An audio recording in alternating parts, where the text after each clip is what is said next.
Hi, you must be Tracy. Yes, it's so nice to meet you in person. Hi. This is Joe Madalena. Hey, Bob. Hey, Joe. How are you? Nice I'm to meet you. fine. I even put on a jacket for you. Oh, you're looking sharp. You look very dockish.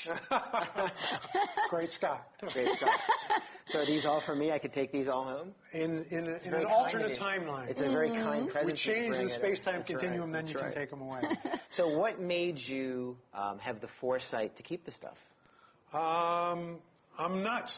I mean, you know, we had such a blast making these movies. Of course. And we knew how excited everybody was about them. And, you know, you're wrapping up the movie and so forth, and you say, you know what? I ought to take that. That's it found its way. You know, producer prerogative, you can sort of say, I want that. Yeah. Good. Report me to the producer. Right. Right. Well, it's some of the most iconic, you know, pieces of the 3D film. Yeah, right? this stuff is really cool, and you know. So you got two type of hoverboards. Okay, I know they made a solid wood one. This one's made out of plywood. Right. Okay. And it's heavy. Heavy, yeah. Sure. Hold it. You know, it's heavy. Now, how many handlebars did they use? I don't remember. This, you know, 20 years ago, I don't remember. It wasn't my job to keep track of that stuff. But as you can see, this one doesn't have any hover things at the bottom of it.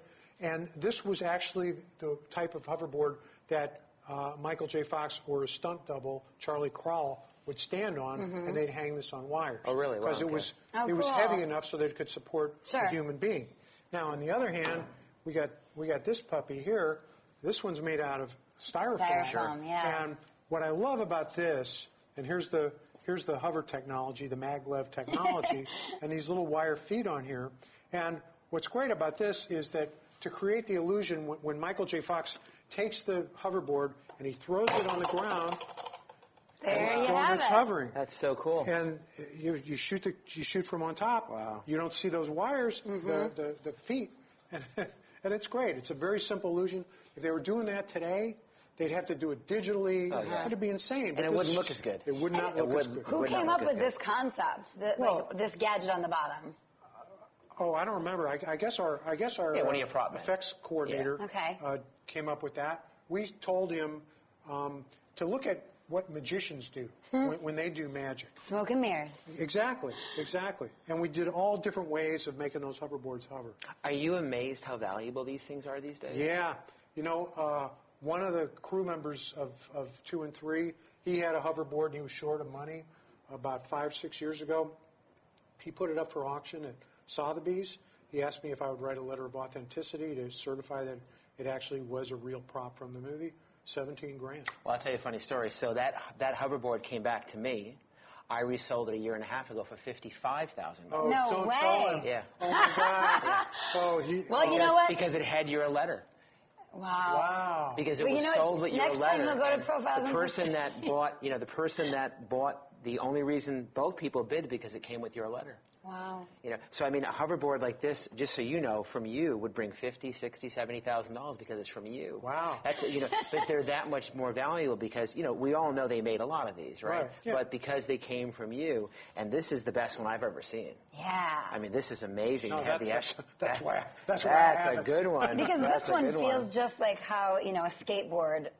Yeah, it's like the same weight. So the most iconic is obviously, you know, Biff's pit bull. I mean, what a great concept. Did you have any say in the design? Oh, sure. We had John Bell was the artist that designed the hoverboard looks, and he would just come in all the time with a slew of drawings, and you know, the pit bull. Obviously, it's got to have teeth on it. It's got to be vicious looking. Sure. And he would draw up this stuff, and they're amazing. It's great. They're amazing. It looks like a weapon. Yeah. Well, it's great because, you know, it has the little turbines on the side of it, so he could so he had hover power. faster. He could hover over water. The great thing is when we sold the hoverboard that came with your letter, we actually had a client call up, and, you know, sometimes you get these phone calls. I'm like, I was quite serious, and he's like, I want to bid on it, but does it still hover? So I was like, but I mean, the guy was rather serious, and I'm like, I said, you know what? The hovering power is gone now. It's worn out of its ability to hover. I said, if you can get it to re-hover, though, give me a call. I'll tell you a story about that. Bob Zemeckis gave a very tongue-in-cheek interview where he said, with a totally straight face, I think it's on the supplements of the DVD, as a matter of fact, hoverboards are real, actually. They've been around for years, and parents groups won't let the toy companies put them on the market. Well, kids saw this when the movie came out, and Mattel hated us. I mean, they paid a little money to have a little Mattel logo on that. They were so sorry because every kid in the world was calling them Mattel. Where's my hoverboard? Yeah. That's amazing. So these look so familiar. Tell me the sequence of how these worked. Well, these are two photos that were used in the Disappearing Photos series in Back to the Future Part 1. They were actually used by ILM, and this was sort of in creating the image when everybody comes back at the very end. So is this when Marty's changed everything and he's disappearing? Well, he's on the stage, right? And George and Lorraine kiss, right? And then he stands up and he's got the photo stuck in his guitar, right? And he looks at it, and he's disappearing. Well, at first he's disappearing, but when they kiss, he comes back, right? And he pops on, and then his brother and his sister pop on. That's so awesome. Back then, today they do this digitally. Back then, everything was an optical.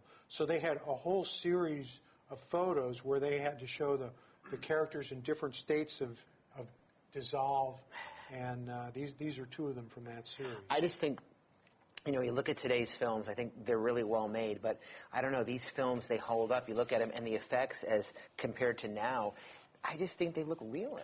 Well, they look real. I actually agree with you. I think that there's something about the digital effects that they do that they just still don't have it exactly right. They look surreal. Yeah, exactly. They look the lighting isn't right. It's just too perfect, exactly. One-dimensional. Exactly. So it's better, I think, to hang something off of wires and use digital effects to get rid of the wires, because that's a real person flailing around. And the first time he's on it, he is kind of like fumbling and has to find his balance. But like with the newspapers, whose idea was it? You had so many newspapers, the Clock Tower, who came up with all these ideas? Most of that probably came out of my brain, And what's great about these newspapers, I mean, here, this is a great series here. Where do we get the future wrong? Well, in 2015, will they still have newspapers? Maybe not. But this was the sequence. They'll be collector's items. Doc Brown says, this is what's happened to your son. And then Marty changes it, and it's the gang gets in trouble. So, so it's the same thing. And then when ILM created the effect, they needed one as sort of a registration copy so that all the rest of it would stay exactly the same in the optical effects. And to show you how detailed we were, I mean, back then Diana was still alive. She was Princess Diana. So we have a little sub-headline here, Washington prepares for Queen Diana's visit. And the newspaper's full of this sort of stuff. Man killed by falling litter. We figured, well, if cars are flying, people would throw stuff out of their flying car, and a guy could get killed by it. So we have here, Swiss terrorist threat. All kinds of silly things. President says she's tired. I see Sarah Palin still in office. We predict a female president in 2015. Cubs sweep World Series in 5. You have to think about that one, because you say that means the World Series must be 9 games in the future instead of 7. So this was all you? Yes. Yes. I love you had a lot of free time. Yeah, well, no, it wasn't free time. It was like, this stuff is important. It's fun. It's these details that make the movie great. Now, it's amazing. And here's what we did with Biff's alternate 1985. Here's Emmett Brown committed when he finds out. And here's the sub-headline is, Nixon to seek fifth term. Nixon was still going to be in office in 1985, and BIFCO to build new dioxin plant. So again, you don't notice this the first time you see the movie. But we put all this stuff in, and people like watching these movies over and over again to see all these great details. Absolutely. And then when we changed it back to normal, and it's Emmett Brown commended, and then it's a normal headline, Reagan to seek second term, and Mayor Wilson vetoes zoning bill, so it's 1985. Goldie Wilson is Mayor Hill Valley, and that all makes sense. It's interesting. People always ask me, why are things valuable? And I always tell them there are certain films, when you look at like the Raiders and the Indiana Jones franchise or Back to the Future, everything in your movie is iconic. Whether it's a hoverboard, the DeLorean, Marty's jacket, the sneakers. I mean, you just go to Ooh La La, the sports almanac. I mean, you just can keep going on and on. You had plot device after plot device, and it's like literally everything in the movie for a collector.